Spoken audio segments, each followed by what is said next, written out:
Hello, everyone. This is what your pastor didn't tell you today. I am on with Dr. Nancy Dawson. We're going to be talking about a really fun, great book that she just came out with, all the genealogies of the Bible. And it's really, really cool because it's got all kinds of fun little charts in it and stuff that you really need to see visually if you really want to picture what is going on in the biblical writer's mind. So this was like a really great book, and we're going to talk about some fun facts today about the different genealogies, specifically in Matthew and Luke, and how those work with each other and what kind of things they're trying to describe there. But anyways, Dr. Dawson, how are you doing today? I'm good. Thank you for having me on. Awesome. It's been an absolute pleasure reading this book, and I would highly recommend it. Um, but for people not aware of it, first time hearing about it, Sure. can you give a summary of the book? What would you think make people interested to go get it? Yeah. Okay.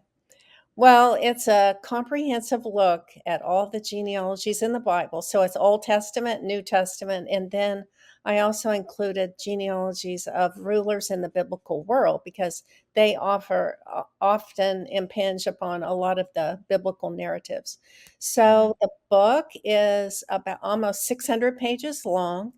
It's predominantly Old Testament charts because that's where there's a heavy emphasis. And that's like 250 charts. New Testament are about 15 or so. I was really, one of the main focuses was try to understand Jesus's genealogy because that has had an aura of uh, kind of a lot of unknowns. And so I really focused in on that. And then there are 13 supplement charts that I mentioned. Then there's an 80-page index of subject and um, scriptures. So any person of the Bible that you're interested in, you can look in that subject index or that scripture index, and you can find the page or pages to go to in the book to find that person, see how they fit in a family tree. And so I would say it's just a real quick, easy, clear resource for Christian scholars, for seminarians, for lay people, for pastors, for, just people that really want to read through their Bible, but they come to these genealogies and they're uh, confused. And so this Right. is like a great way to overcome that confusion because they're all laid out canonically from Genesis to Revelation and New Testament and onwards. So it's real Hmm. easy. I think this was one of my major goals to make them friendly and accessible and understandable. So yeah, Hmm. Yeah, and you also have a lot of great notes with the genealogies, not yeah, just charts. right, It's notes that help you understand it, understand what's going on, what is the writer doing, why is the genealogy being mentioned? Because right, the most people it's just a list of names. It's right, like, right. well, what's this doing here? Well, one of the endorsers of the book, Daniel Block, said, "Studying genealogies is like having devotions in a phone book." And you have to be able to overcome that. It's not just like a shopping list. What you have to do is impart biblical and theological significance and comments about that. So every chart is laid out in the same way. So there's a title, that's the main person or persons that are discussed in Mm, the chart. And then there's two subtitles. One is the approximate dating for when these people lived. And that's very helpful to distinguish people with the same name, but they live in an entirely different time period. mm, And true. then the other subtitle is, "These are the scriptures that I used to compile the family tree." So there's title, subtitle, then a family tree chart. So usually that is what's called a segmented genealogy. It's more than one line is being traced. Sometimes it's a linear genealogy. It's just father, son, father, son, father, son, Mhm. and that kind of thing. But that is atypical. I would say the more typical type of family tree genealogical chart is where you Mhm. have several offspring from one father and you're tracing multiple, the several lineages from those Mhm. children. And then that's followed by commentary that was written by myself, Eugene Merrill, who's professor emeritus out of Old Testament from Dallas Theological Seminary. He's a wonderful scholar, and I really enjoyed working with him. He helped in doing some contributing authorship. So he was able to add some of the nuances about the Hebrew, hypochoristic names, things that are more Hmm. in a scholarly nature. And then Dr. Andreas Kostenberger, who was the former editor of the ETS JETS journal, the Journal of the Evangelical Theological Society. He was kind of a contributing editor, but also was a great resource person for me to talk to, firm updates, and just pass things by him. So it was wonderful to have those people um, with with me along the way. So we got titles, subtitles, the genealogical chart, commentary, and then there's usually lots of footnotes. And so if a person in the chart, like Abraham, or it could be, I don't know, Ezra, I oftentimes in the footnote will say, well, you can find more information about this specific person in this other Mhm. chart. And so that's how it's all cross-linked, and they're easy to find. Sometimes it's it might be a footnote that says, well, some scholars say make this interpretation about this person, and Mhm. another scholar may have this other person. I'm justifying why I put it that particular way in my charts. Anyway, I think it's just real user friendly and uh, canonical. So, if you read your Bible, you can find all the charts in a particular book. So, Right. Yeah, yeah, exactly. Yeah, so you kind of discussed like, sometimes it's just father, son, but also there's many different children and just that alone makes things real confusing and right, really even challenging for a lot of people, some even meaningless. Just the right, genealogies, like we don't care that they're there, right, just skip them over. So right. could you talk about Yeah. why why often modern readers kind of do that and why Sure. maybe it's important that we really focus on those?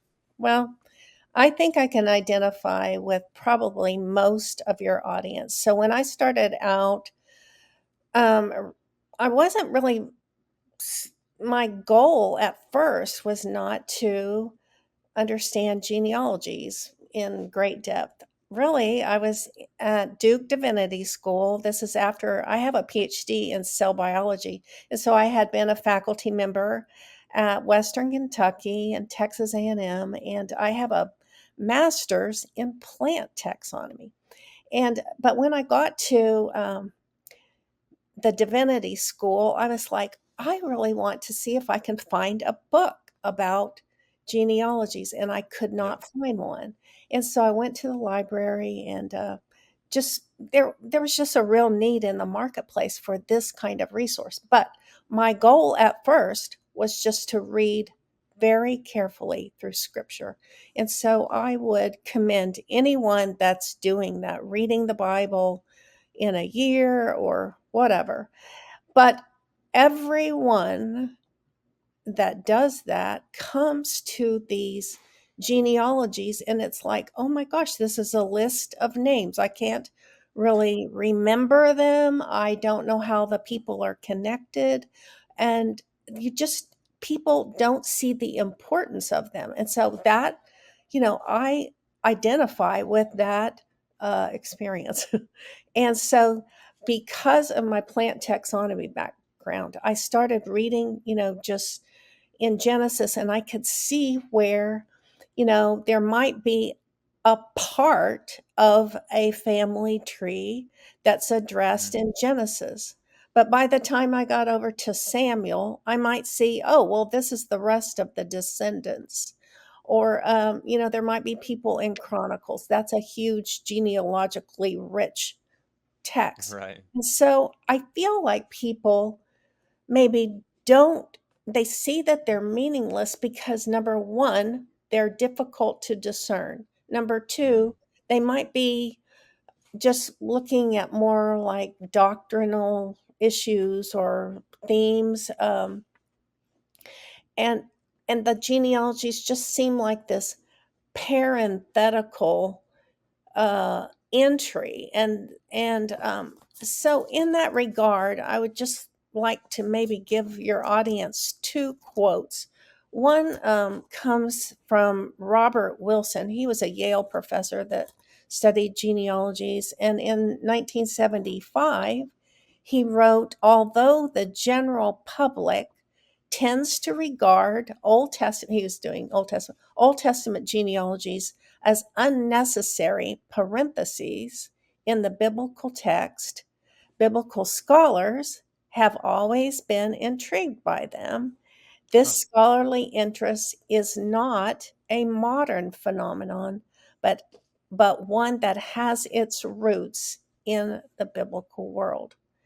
And the other quote I would give you is from a Jewish author. He wrote, it was not only the priest who, without exception, had to produce their genealogy before being allowed to take office. Mm. Even the simple Israelite knew his ancestors and the tribe to which he belonged. So Mm. part of it is just that we are think in a Western mind, a modern, contemporary way. And so Mm. we maybe don't value our heritage like maybe the um, ancients did.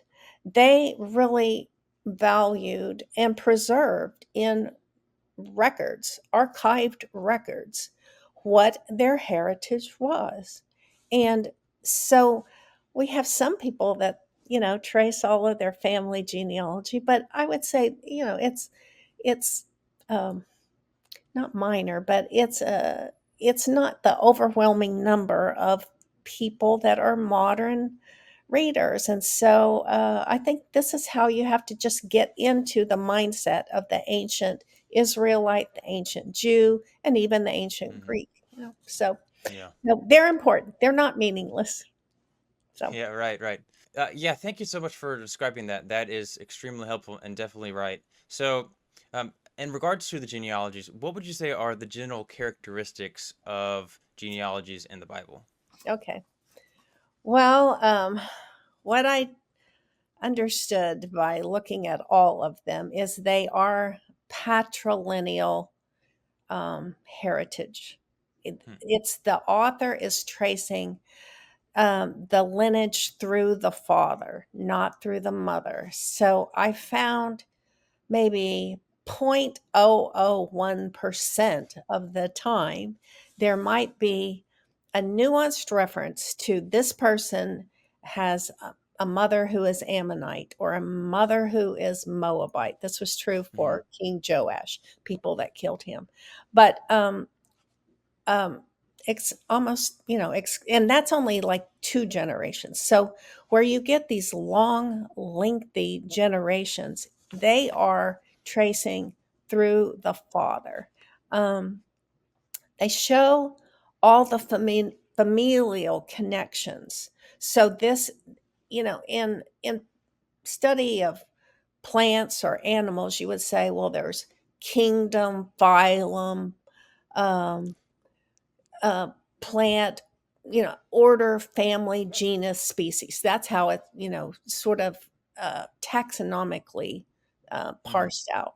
Well, in scripture, genealogies start with the individual who is part of a family, who is part of a larger clan, who's part of a tribe, and then you get to the nation of Israel, and then Mm-hmm. you get to nations outside of Israel. So it could be Edomites or Moabites or the Syrians or Gileadites. It's nations beyond Israel.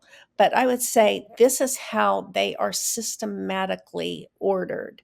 So the society, these genealogies reflect a societal order. And they usually show the primogenitor status. That term refers to who is the firstborn. The firstborn is going to be the one that, like Jacob, um, wanted to have the father's blessing, and he's going to be the one who basically carries the baton forward for the family. Mm-hmm. So the right of primogenitor status, oftentimes in there's a characteristic that's called paponymy. And like we might in our society go, oh, well, this is um, Henry Jr., Henry the Third, Henry the Fourth. And in um, ancient times, they often named a son after the grandfather. So they'll have the same name. This is Mm-hmm. true, like for Terah, who was Abraham's father. His name is this principle of paponymy is where he's named after his grandfather rather than his father. That's one unique thing. The other characteristic in genealogies is usually, but not always, you're tracing a father son relationship. But what is true when you really get into it is that it's often a father and the heir of his heir, or the his son-in-law, or his there might be mentions of almost like brother-in-laws. um, Sometimes women are included. For instance, especially the matriarchs, people like Sarah, or of course there's the Hagar instance, there's Isaac's wife Rebecca, there is Jacob's wives, and Esau's wives. So a lot of the in the patriarchal era, you have the names of the females, but this kind of tapers off. Occasionally, you'll see the daughter of a concubine, or someone who is married into that tribe. Um, the the genealogies like function in so many different ways. They tell you what is going on at that point in time when the biblical author is recording this. They'll say, and this is what you see to this day. So they're telling you something about the society. And so the telos, the terminal person in that particular lineage is often like somebody in more in the immediate he's either contemporary or the immediate past to this biblical author, so it often tells you when the biblical author is writing. um, Mm-hmm. they of course in Old Testament they trace the line of the Messiah. That is the scarlet thread of redemption, like we see with the Rahab story. She lets down the scarlet cord. uh, Esau and Jacob are twins, and when they're born there's a little rope or little string tied, and it tells you, well, this one is the first. And so um, it it it tells you the messianic line, and this is something I always traced very carefully in Old Testament, because I think this is one of the major functions of the Old Testament genealogies. The other functions are you have a huge entity that are kings, or judges, or priests and Levites that will attend at the tabernacle, at the first temple, at the second temple. And so these are people that are fleshed out on how they're related to one another. And they often, like I mentioned with that Joachim Jeremiah's quote, um, you can't just go, well, I would like to be a high priest, or I would like to be a Levite in the Gershonite clan or the Kohathite clan. I want to be that. You can't be that person unless your heritage makes you eligible. So they're eligible to be this office holder. Kings, Mm. whether they're bad kings or good kings, they are the first sons of, like David, Solomon, Rehoboam. It's the firstborn sons. So again, that primogenitor status. Mm. Um, they are often found in important events in Scripture, like before the people go into the promised land, there's a census taken by Moses. And those are all recorded, and it's recorded by families, clans, and tribes. It's always like that. Let's say it's post exile. You'll see big list in Ezra and Nehemiah. Ezra returns with a group of post exilic returnees from Babylon. And so there's a record, it's kind of a census record. This is the citizenry of this nation at this point in time. So Ezra returns in um, 458. Zerubbabel came back in 538. And Nehemiah brought a group of exiles back in like 444. So these are major points in historical, um, in the history of Israel. And so that's often when you get these huge the census data. Um, let's see. The other thing that I see that's kind of a characteristic when it is not a father son type of succession, it's Mhm. oftentimes it's either adopted sons or levirate sons. So let's think of the case of like Ruth. She is first married to a man named Mahlon. And when she and Naomi loses her husband, eventually loses her sons, and those two women migrate to Moab. Well, when they are there, it's Ruth encounters Boaz through sort of the advice of Naomi. She goes and she becomes the second, the first wife of Boaz, but it's her second marriage. And so Boaz becomes the kinsman redeemer. And those levirate laws are provided for in Deuteronomy 25. It says if someone's brother dies, either without children or they can be adopted by a brother, or the brother can act as the lever, and they marry the the deceased brother's widow. And so when they have children, the child is considered obviously the biological offspring of the lever, the brother. But he's given sort of this, they become the legal son of the man that had died. So in this case, Mhm. Mahlon. So when Ruth and Boaz have children, they have Obed, then Jesse, then so on and so on, and leading to David. So their first son is the legal son of the deceased man, Mahlon, but he's the biological son of Boaz. And so this is something you see in genealogies. Is sometimes it can be an adopted son, sometimes it can be a levirate son. And so the Mm. genealogies can trace both um, both both of those lines. They're all Hmm. patriarchal, but sometimes it's a legal or levirate type son.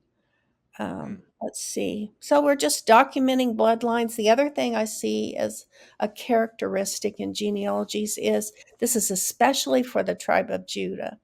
You'll get a name, and it's a place name, but you see how it comes about.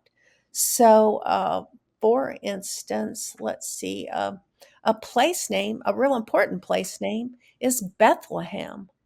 Bethlehem is a town that's named after a wife of Hezron in the tribe of Judah, and um, that person's name was Ephrath or Ephrathah.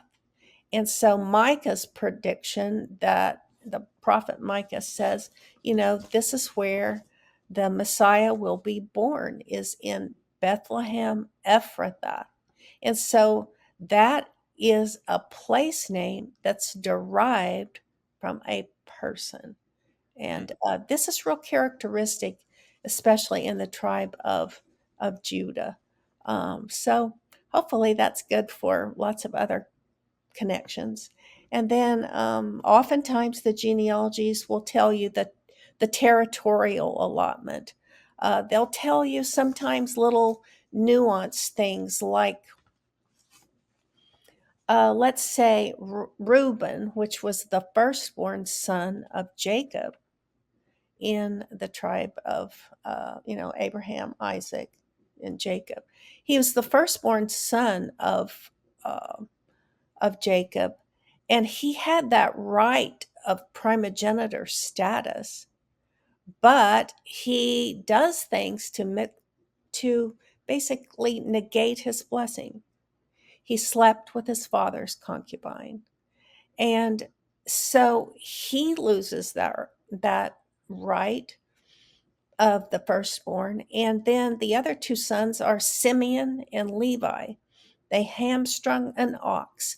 They were they the Simeon group tribe was absorbed into the tribe of Judah, and of course the Levites, they have sort of a temper, like Moses was a Levite, and Hmm. he kills an Egyptian. So they do not receive a territory of land. Instead, they receive 48 Levitical cities. So they don't get promise an allotment of land, Hmm. to the east or west of the Jordan River. They they only got cities, but I don't know. God calls them my portion. So the Levites, all of Aaron's sons, are going to be his portion. They're going to, Hmm. um, attend in the cult uh, religious status of the nation. And so, all these kinds of things, sometimes there's these little notations in genealogies that tell you, um, you know, why someone didn't get their full blessing. We all want our but it has to do with the choices we make. Just like Solomon, he was God's choice, and obviously David and Bathsheba's choice, but he misses out on his true blessing because he marries foreign wives and he accommodates their pagan idolatry, and Hmm. that was directly against God's covenant. So you can do things that maybe don't prevent you from being like, in the kingdom at large, but you miss out on a blessing that you could have had because of the choices that you made. Yeah, yeah, that's really That's how I interesting. see it.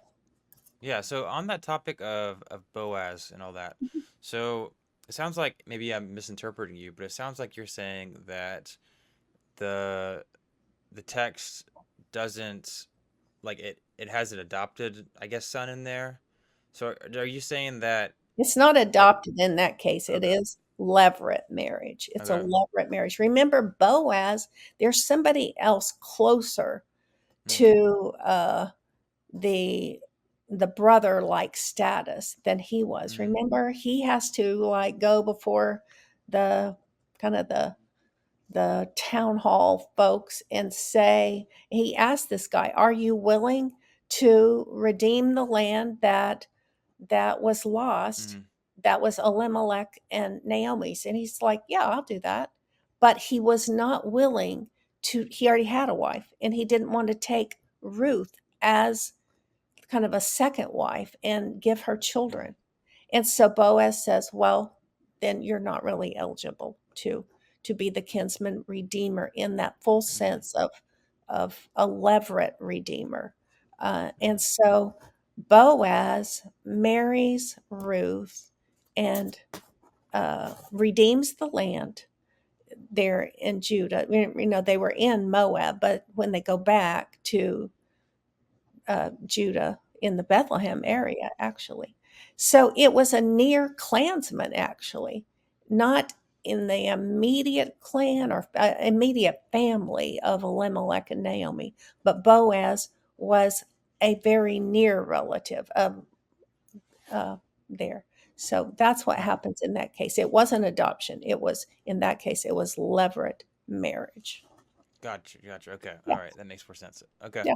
all right. So, that was just the general characteristics. Did you have anything to add on regards to the roles and functions that genealogies play in the Bible? Yeah, I think I'm covered them, Okay, just all right. yeah, that's okay. Just they tell you all the familial relationships at a given point in time Mm, for families. They document the messianic line. They tell you sometimes, like for kings like King David or King Solomon, they'll tell you administrative officials. They'll say, "Oh, well, these are the cabinet people that are advising King David. This is his scribe, this is his recorder, these are the people that are going to be the governors over the land when it's the mm, united monarchy under like Solomon." So it tells you, like, there's a person named Joel, who's not Joel the prophet, but there's a person named Joel at the time of the post exile. So when they come back to Jerusalem, he's from the tribe of Benjamin. I wouldn't have thought that. I would have thought, well, maybe in the post exile, it'd be somebody from the tribe of Judah, but instead it's somebody from the tribe of Benjamin. And so I do see, like a lot of data about the tribe of Judah, about Saul, who was a tribe of Benjamin as well, his ancestors, his descendants, especially people like mm, Jonathan was Saul's descendant. Rizpah is his concubine. His Micah is his daughter. Merab. These are all people where there's a lot of narratival information. And so mm, sometimes, to go back to your Ruth kind of question, they can link whole uh, points in time. Like the end of Ruth is linking the time of the judges to the time of the kings. Okay, that's a huge function of that genealogy. It's saying this is how there's this transition. And of course, mm, Samuel was in there at that point in time um, as the judge over Israel. He was the transition figure from the time of the judges to the time of the kings. mm. Um, and so there's all these additional functions of genealogies, but yeah, they they tell you who God is because God identifies himself as I'm the God of Abraham, Isaac, and Jacob. And that means he holds himself to the covenant promises that he made to them. And then it passes through all these generations. So that's really miraculous. It's yeah, wonderful. Yeah, So yeah, that's really cool. Okay, I was gonna say let's go ahead and get on the whole Matthew and Luke genealogy idea. okay. So, a lot of weird, odd things go on with that. So let's talk about Matthew 1. So it groups it into Matthew. He he lists the names, and then he mentions that there are 14 in each. So he like groups them. Can you talk about why the writer Matthew is doing this? Like, what do you think the writer was trying to convey here? Okay. So, um, let me let me go back to Matthew. He Okay. is the son of Alphaeus and possibly related to James, who was another disciple of Jesus. He's Mm, definitely Jewish. He's writing to a Jewish audience. mm, He is a tax collector by trade. He is a person that thinks in numbers. he he is obviously a very, very bright person. He appeals to written and probably not just oral sources. So when you see mm, genealogies that are 14, 14, and 14, there's 40 ancestors of Jesus that are mentioned. When you see that large number of them, this means that author is going back to written sources. So the question is, what are those written sources? They Genealogies were recorded as official documents. And so they were kept in, even in the temple as part of that archive. But when Herod comes on the scene, like in 40, 35 to 1 BC, he's an Edumean. He's a descendant of Esau. And he's like, well, I don't want these genealogical records to be there. I look like, I'm out of favor. I'm not a descendant of Jacob and this whole patrilineal line. So he has a lot of those records burned. Okay, now what is Matthew going to use? It's thought that he uses, um, Luke says he uses eyewitness accounts, but Matthew is going back to there's a historian, Jewish historian named Eusebius, and he says that there are families like in Bethlehem area that kept private records of, you know, they were uh, blood relatives of Jesus, and they want to record for posterity that they were related to Jesus. And so Matthew's writing, I don't know, maybe 50 AD. So he's going back to what are called the Desposini tradition. These are people that are related to Jesus. They kept their own family records. It'd be like, you putting your will in a safe. They wanted to show that Jesus was a descendant of David, and they were a very well respected group. So it's thought that Matthew is using these Desposini records, and he starts his the genealogy has a literary structure. And I'll say this for your audience: there was a great book that I read by David Dorsey. It's called The Literary Structure of Old Testament. And he tells you how to look for these like literary nuance to things. And so this genealogy is presented as, like uh, Matthew 1:1 says, this is the genealogy of Jesus, who was the son of Abraham, who was the son of David. And then the very end of his genealogy, he repeats that phrase. And so this is kind of an inclusio. This is telling you he's going to start with a beginning marker, and then he's going to reiterate that at the very end. And that's what he does.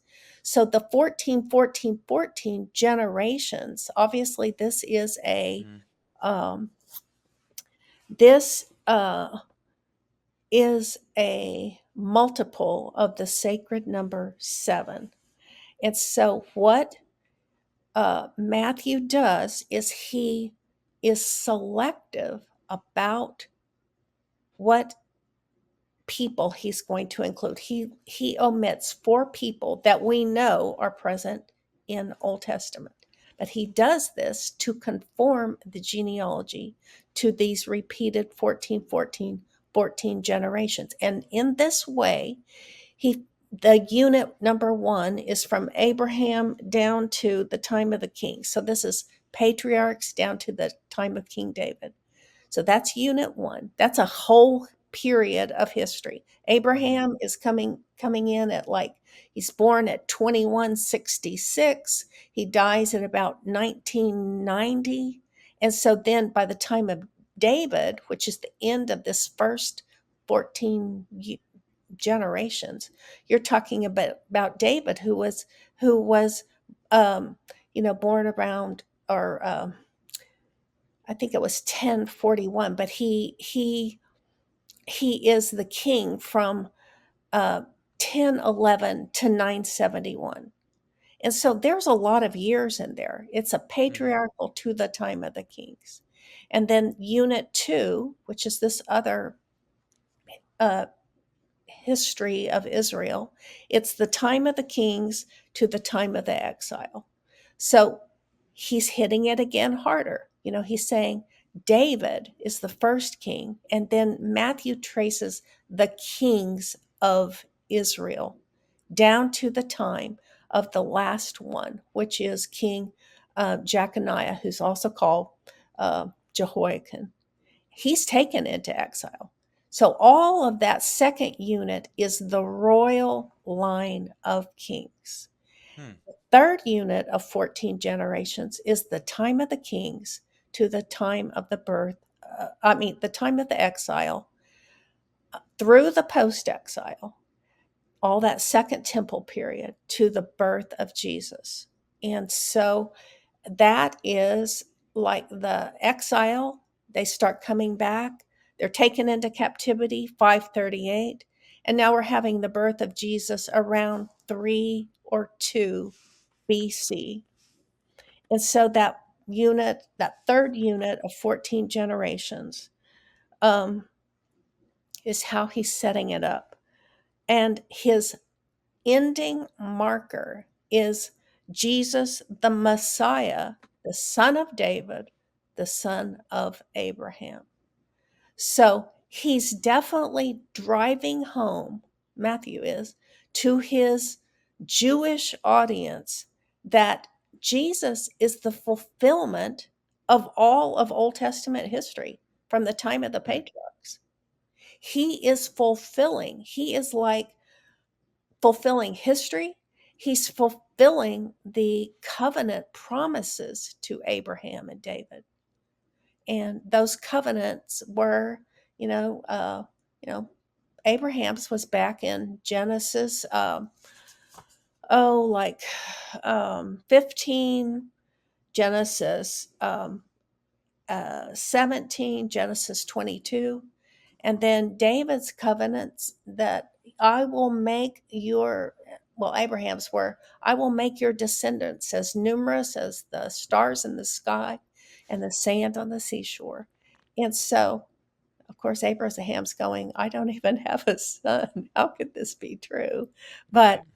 by God's providence, sovereignty, and really his grace, he makes that happen. With David, he says in First Samuel, oh, I'm sorry, Second Samuel 7, he's saying that's the Davidic covenant. The Lord would establish his kingdom forever and his Mm-hmm. throne forever. So now you're seeing Matthew is saying to his audience, you Jews should see Jesus as the uh, prophetic Messiah. Hmm. He's the one that's promised.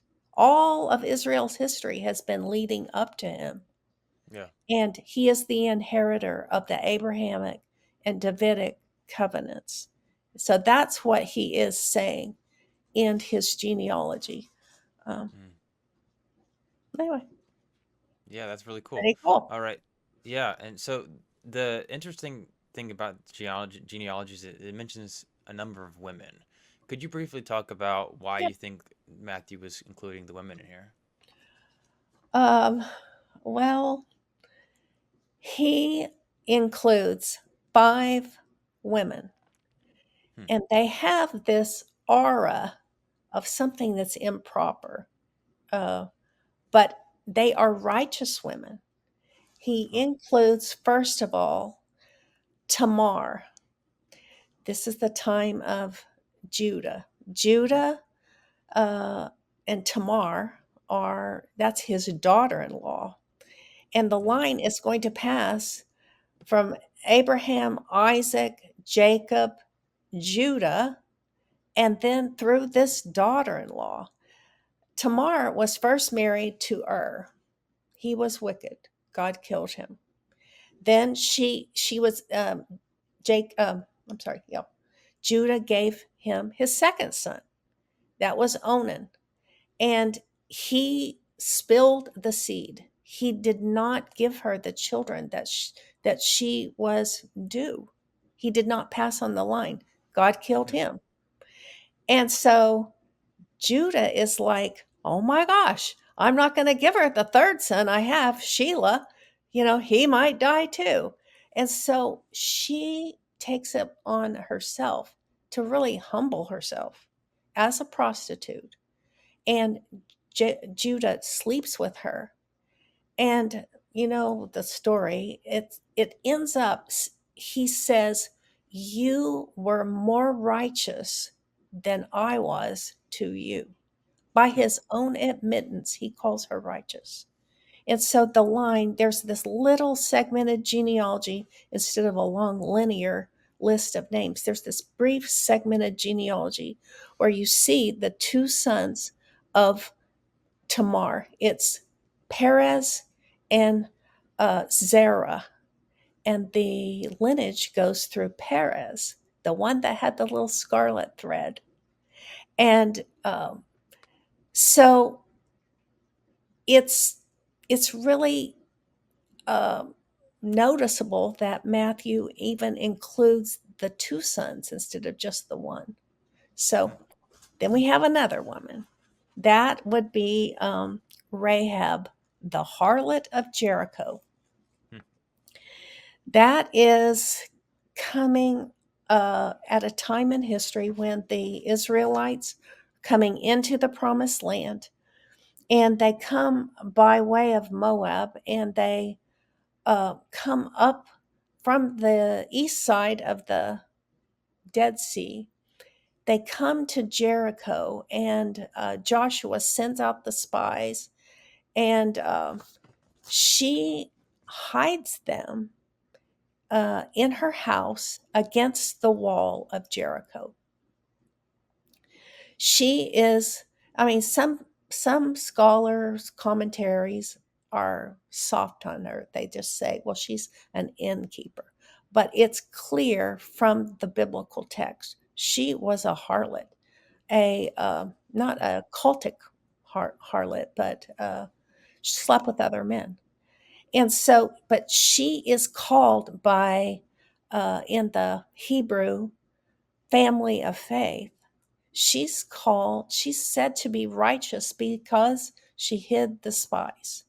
The other thing she does is she sees this army of Israelites coming, and she says, I believe in the God of Israel, not in the pagan gods of of here.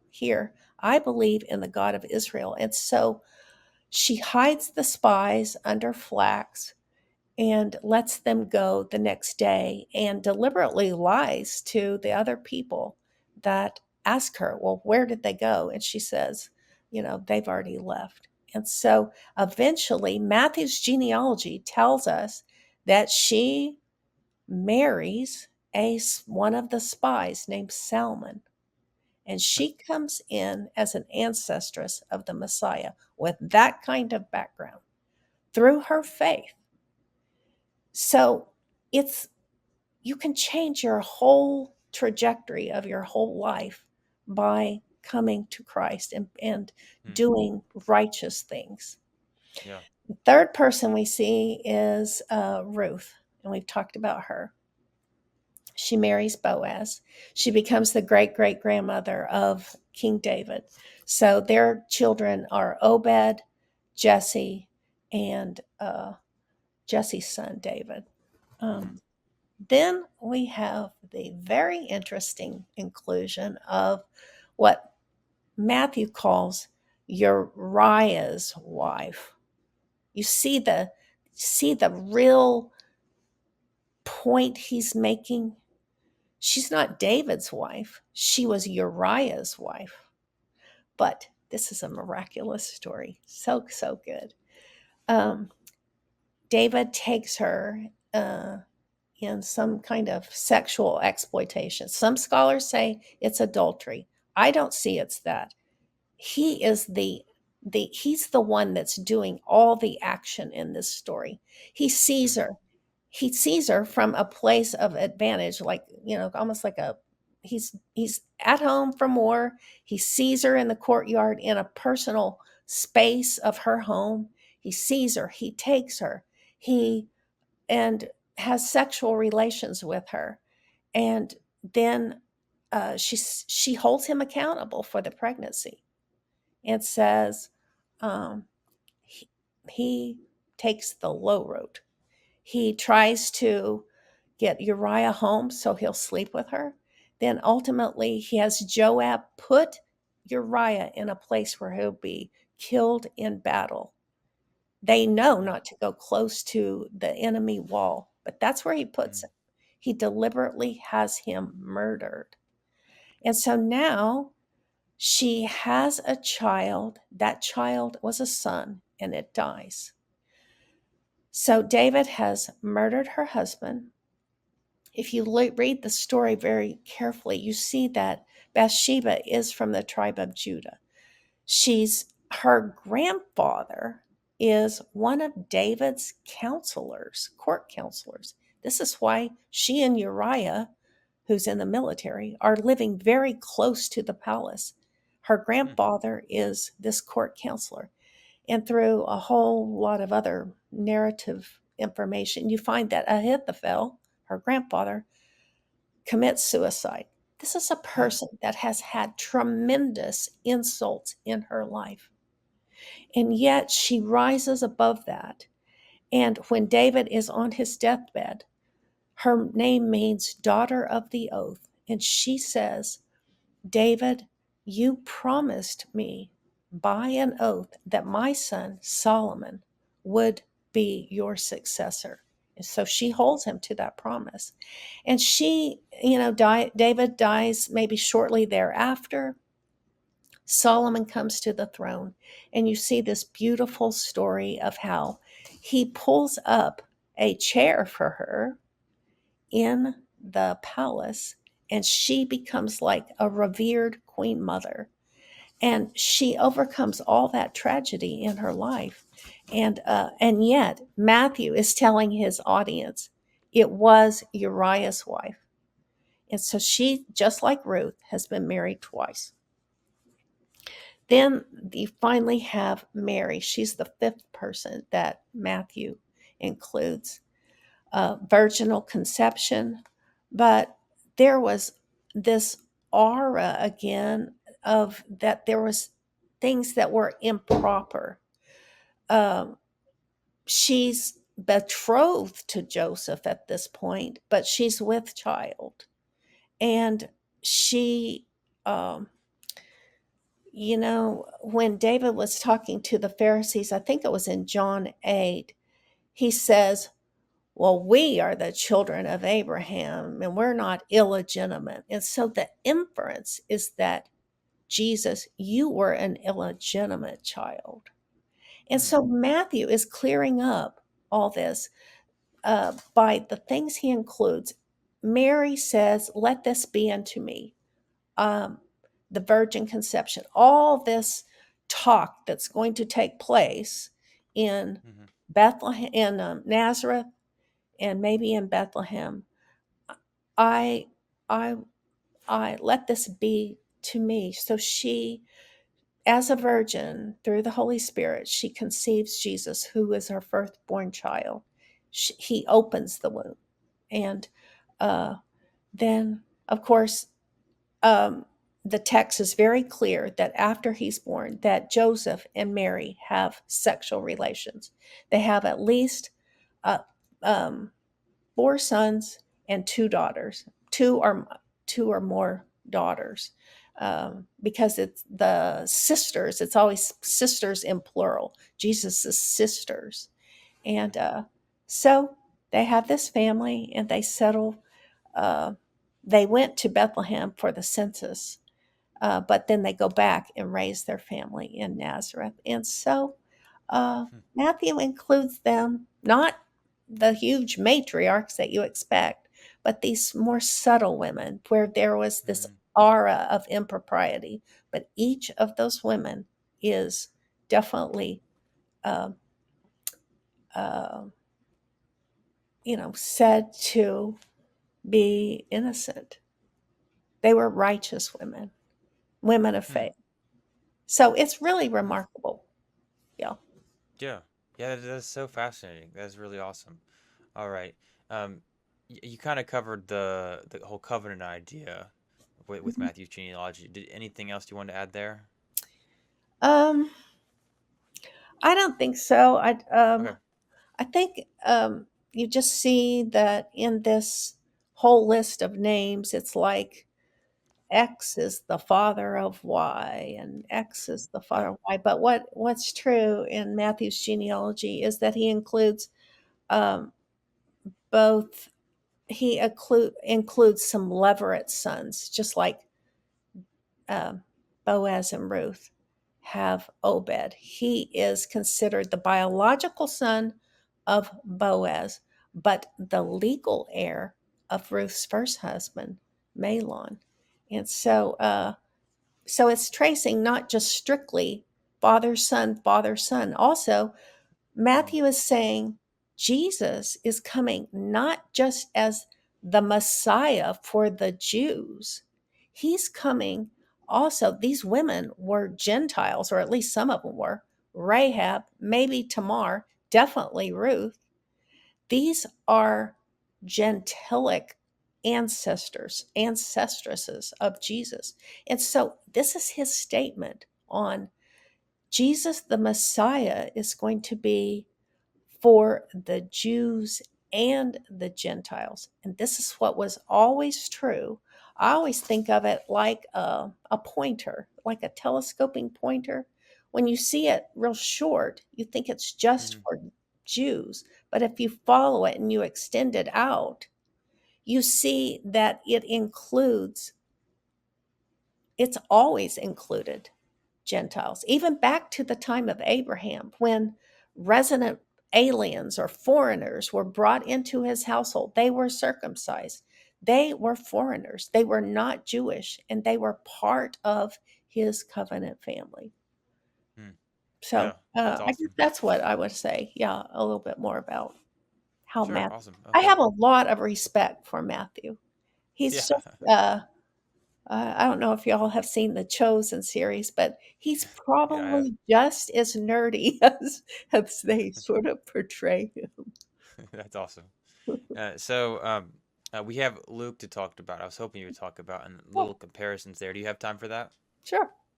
Okay, awesome. So the Luke genealogy is certainly very different than the Matthew genealogy, and a lot of people have said, "Hey, there must be a contradiction." Some people even said, "Oh, like the Bible's wrong because of it," or something like that. Um, Something I found in your book that was just really fascinating is how you connect the two genealogies.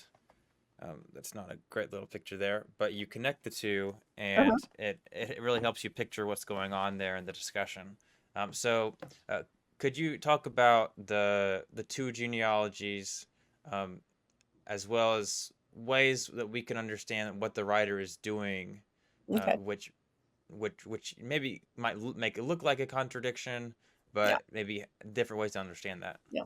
Okay. So the names are different, or most of the names are different. There's four names that are similar Hmm. in the Matthew and Luke genealogies. Those names are David. time of the kings, united monarchy.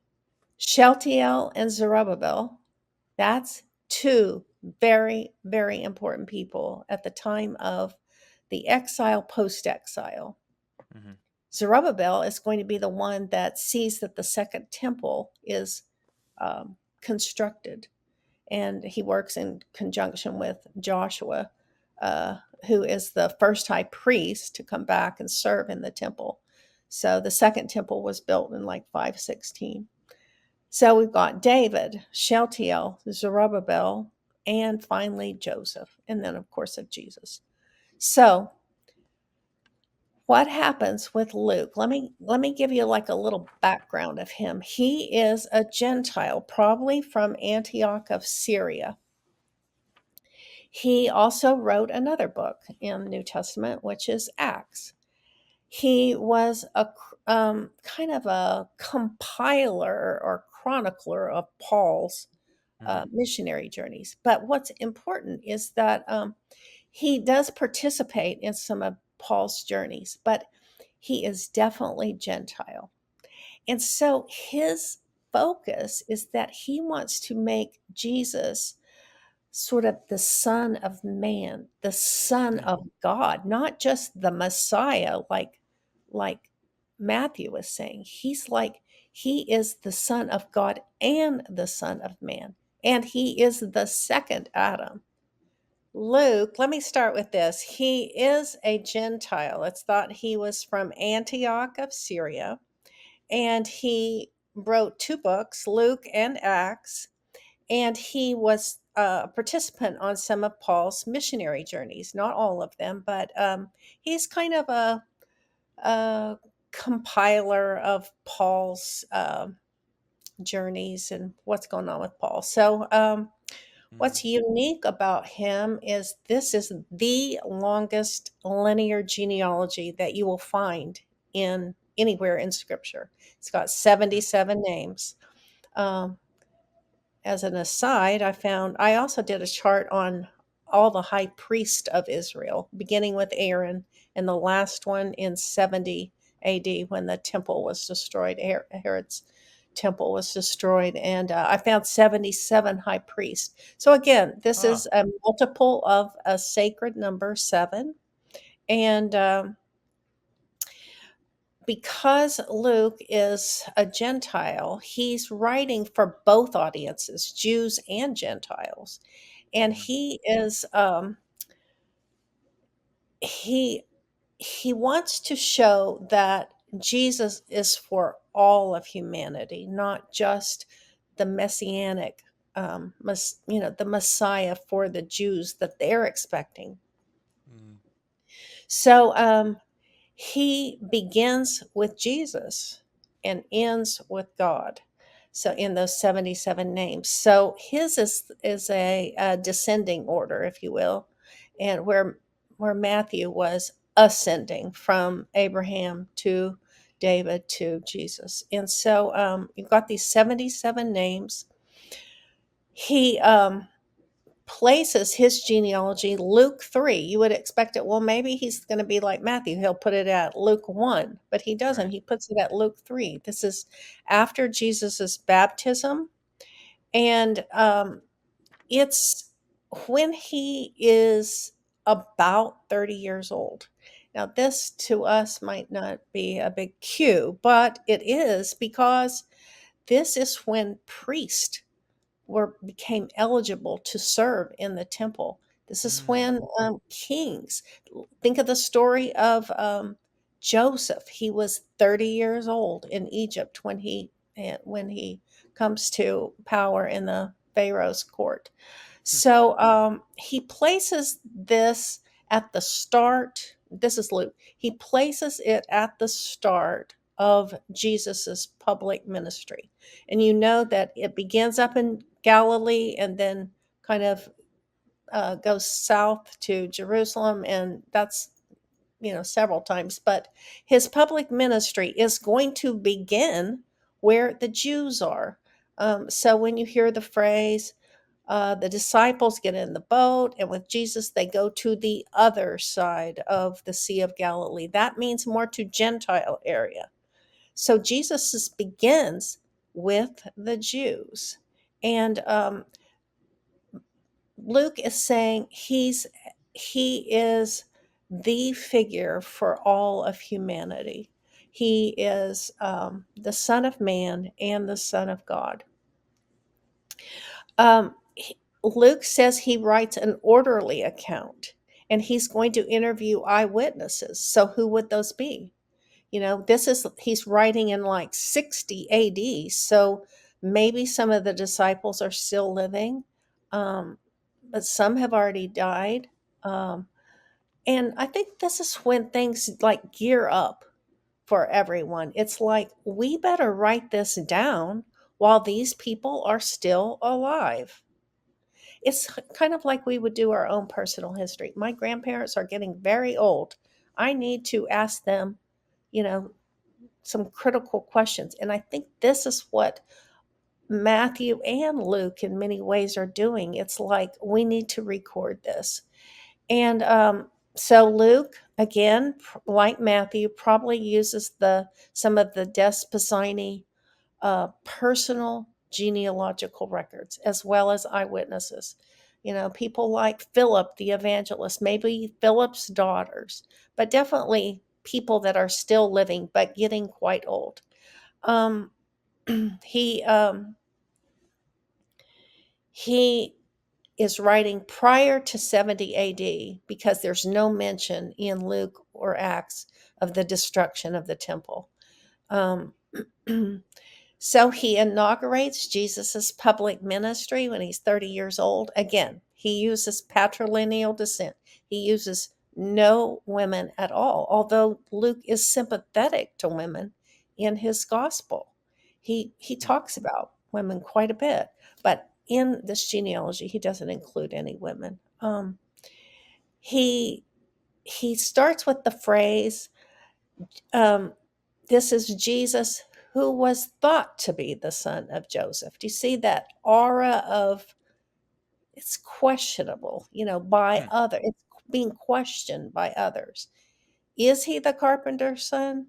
Uh, no. What we're going to see is Luke is going to tie Jesus to that he's the second Adam. He is what Paul says. Um, he's the second Adam, the last Adam, who was the Son of God.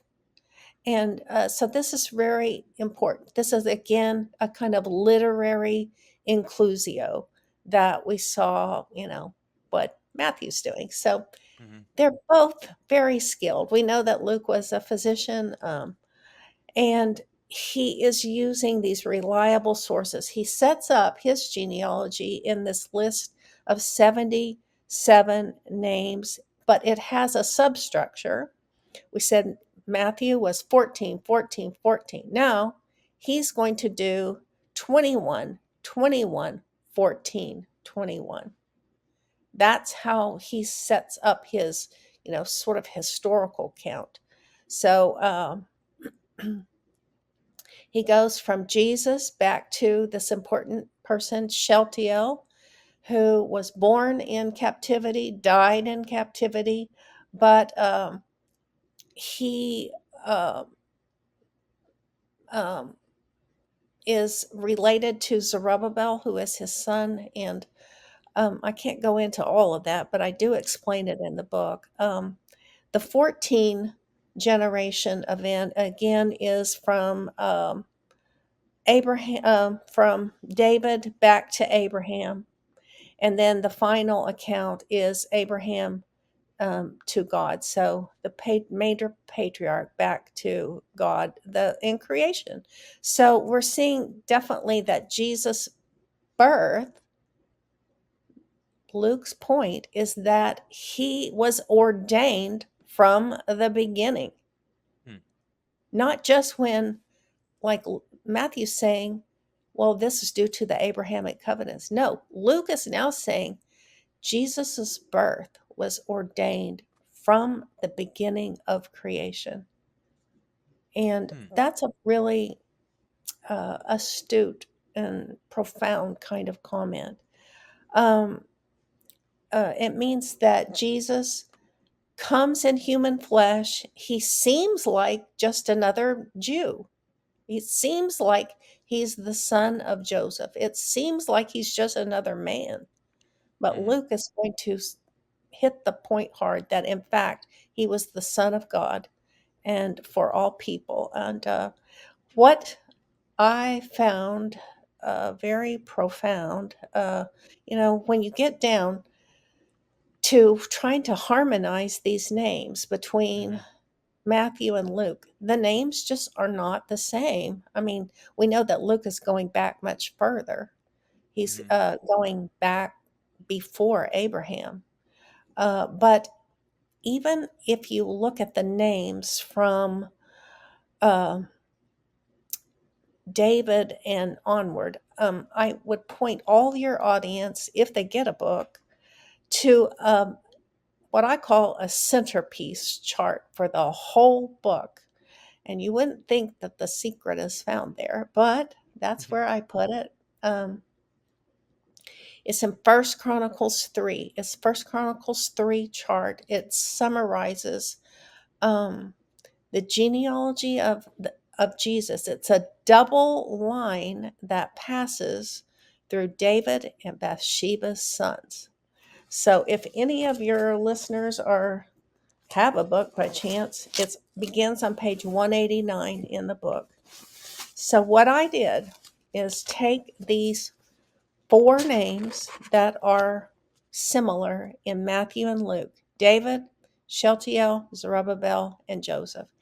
And what I do is I chart that historical time period side by side.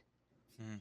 And what you see is that Matthew is tracing the kingly line of Mhm. David, Solomon, so on. This king, this king, this king. He leaves out, we know Matthew leaves out three of those kings. But anyway, he gets eventually down to Jehoiakim.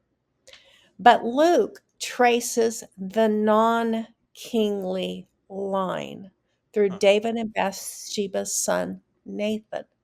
And this is how you get so many disparate, seemingly, uh, you can't harmonize them, and you can't because they're different lineages.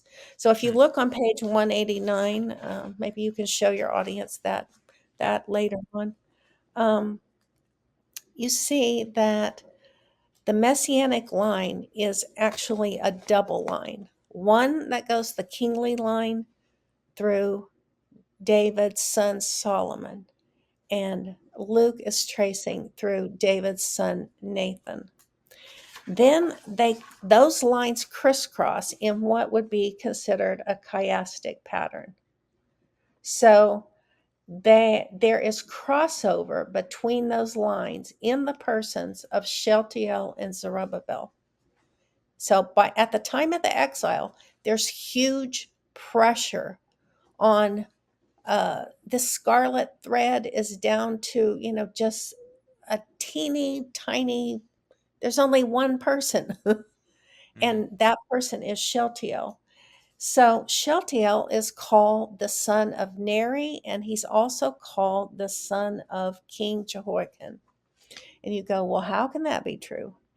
And it's because, again, we're invoking levirate marriage. Hmm. We're saying, King Jehoiakim, he was the child, supposedly the childless king. I think it's Jeremiah that's talking to him. It's like, um, um, there's no one of your offspring that are going to sit on the throne of Judah after the exile. They don't have kings, they have governors. And so you see that Jehoiakim is given this privilege by one of the Babylonian kings to not be locked up, but he comes out and he has um, many sons. I think there was one, two, three, four, five, six, seven sons, and he must marry like the Nathan descendant who's called Neri.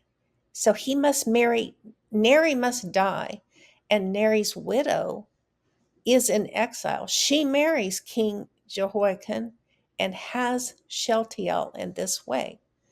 So, by the laws of levirate marriage, Shealtiel is considered the biological son of Jeconiah, but the legal son of Neri. You see that Hmm. crossover? That's the X. That's that chiastic point is that's the most emphasis. And the same kind of thing happens with Shealtiel and Zerubbabel. There's some kind of levirate marriage going on there.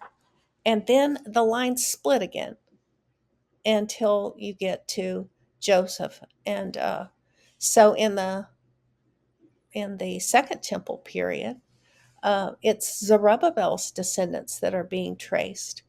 Abiud and Rasa, and eventually you get down to these two fathers of Joseph. Matthew says on page 191 and in his genealogy that Jacob is Joseph's father. Hmm. And Luke is saying Heli is Joseph's father. Okay, how do you reconcile that? It's because they were biological brothers in the same way that Solomon and Nathan were two brothers themselves. Hmm. And so that David Dorsey book was very helpful because you can see how the um, this pattern is consistent over time, and that's why I call the First Chronicles 3 chart on the double line of the Messiah. That's really the centerpiece. It tells you how there is crossover in the two lines, the David Solomon line that Matthew's following, and Hmm. the David Nathan line that Luke is following. And it's a little complicated, but when you can see it in these charts, it's like, hey, I get this. I understand this. And so I hope it will be a great resource in that sense. Yeah. So, Yeah, that's really cool. So, so just so I understand, just to make it as clear as possible, if you could, uh-huh. um, so you're saying that Luke, I guess he recognized these types of things, and he wanted to make it 100% clear, um, the two things going on. Maybe explain like, the what is the specific thing that Luke was trying to claim by Okay. all this Okay. like So he's sophistication? tracing Jesus all the way back in father son or father heir Mm-hmm. or levirate son fashion back to God. So Mm-hmm. he's saying Jesus was foreordained from creation. He's for Jews and Gentiles, Mm-hmm. for everyone. And he's saying that he may be aware of Matthew's writing. I don't know, possibly.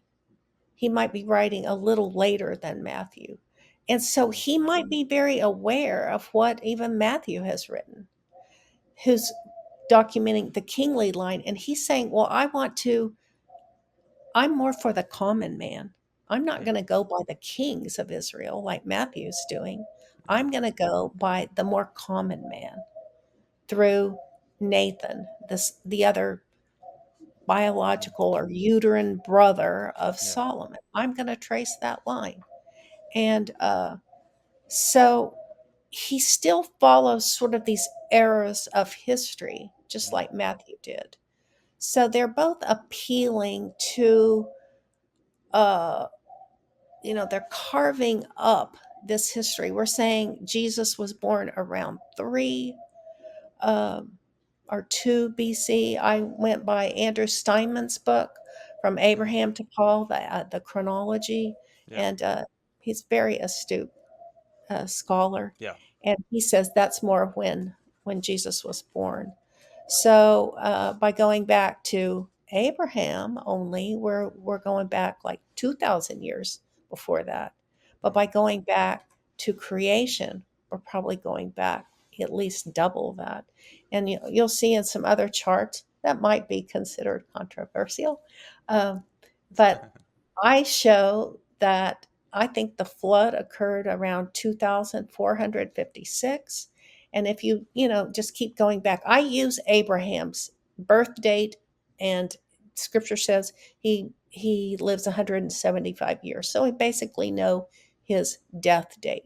So he's around 2100. And I think that creation account, if you trace it back through the charts in a genealogical way, and I haven't read all the young earth, old earth uh, material, but creation is somewhere plus or minus 4100 BC. And that's consistent with some other literature.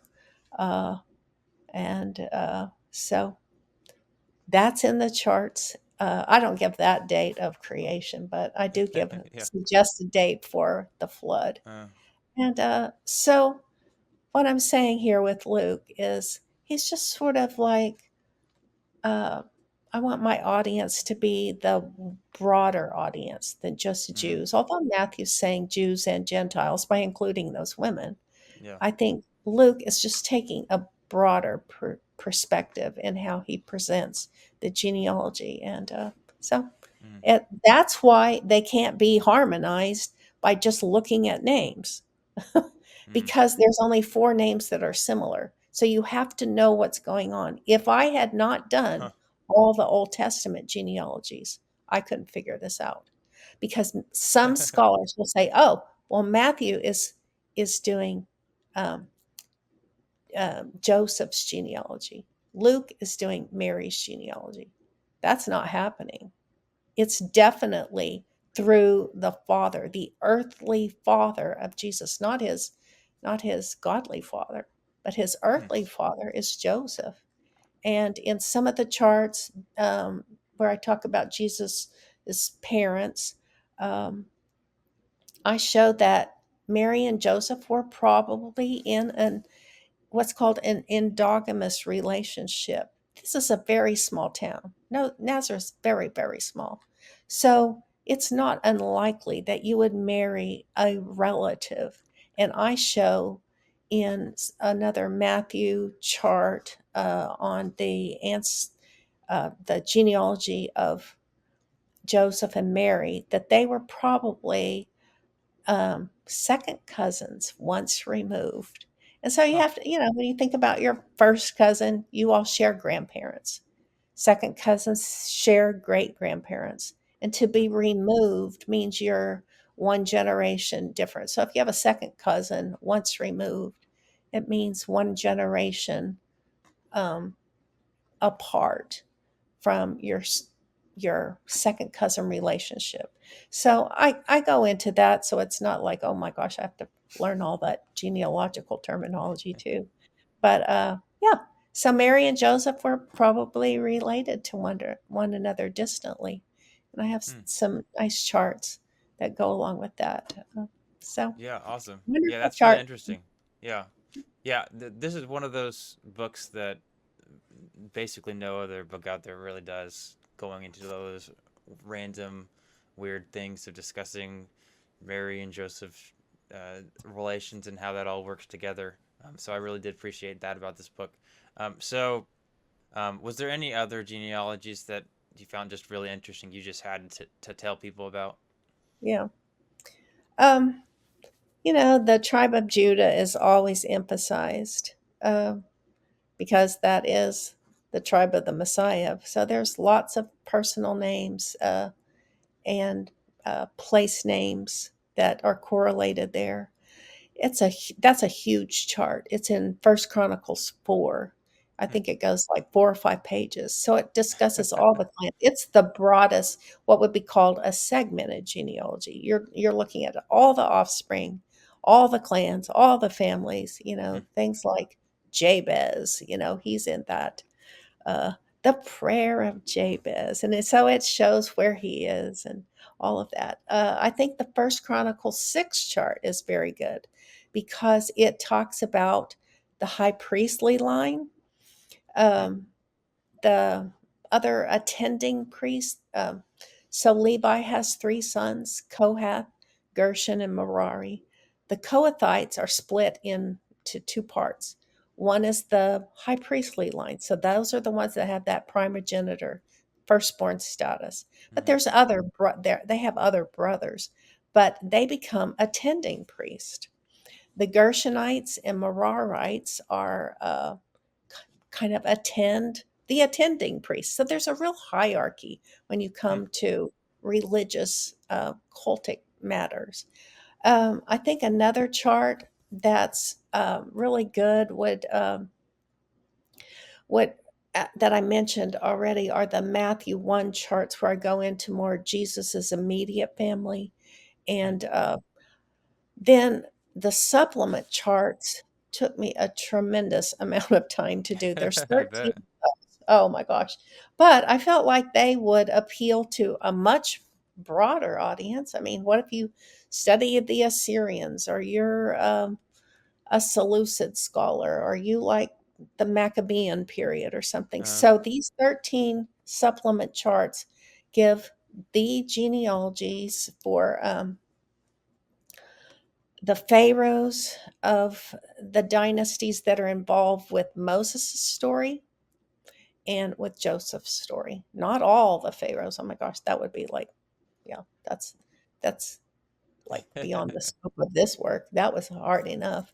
But I talk about who was, probably who were the pharaohs when Joseph got to Egypt, when he hmm. died, and that kind of thing. Which pharaohs did Moses grow up? He was 40 years in Egypt, 40 years in Midian, and he goes back and talks to another pharaoh. So I really talk about what pharaohs were instrumental in those biblical narratives. I do all the high priest of Israel. That took a lot of work in Josephus. So the biblical account stops with a person named Jadu, and then that's maybe like out of the 77, that's like half of them, 34. That's high priest number 34. So there was a Hmm. lot of them beyond the biblical account. So I did a lot of work with other books that talk about the high priest and summarize those. I did all the Assyrians, all the Babylonians, all the Persians. So you can really see, where Esther comes in with King Xerxes.